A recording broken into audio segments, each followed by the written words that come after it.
a lot of people sort of think very short versus very long term, especially when you're in your 20s. You're only thinking about usually like the next month, maybe, usually the next week, maybe the next month, maybe the next few months, but you're never really thinking long term. When we kind of had our discussion during the interview, during the video, we talked about thinking long.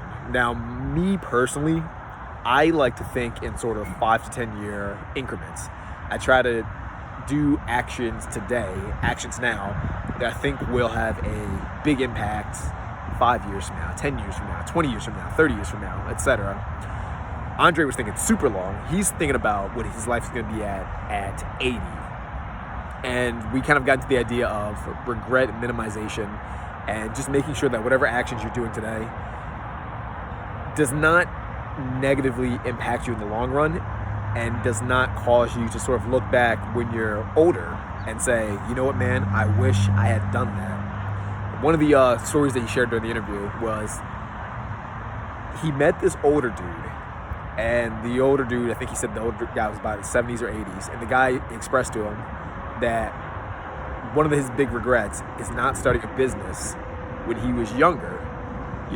One thing I think people don't truly understand is that there's some actions that you cannot go back and undo. As you get older, of course, time is finite. As you get older, you sort of shut yourself off to different opportunities and different possibilities. And that's not to say that you cannot start a business or you cannot do certain things when you're older, but the opportunity might not be there, or the chance of failure becomes much greater. When you're younger, you can take big risks. That's part of my philosophy. When you're younger, you can take very big risks. You can sort of go all out, and you have a cushion, the cushion being your age. If you fail, if you mess up, if you don't succeed, you still have time to rebuild. You still have time to kind of start from scratch without any real consequences for the most part.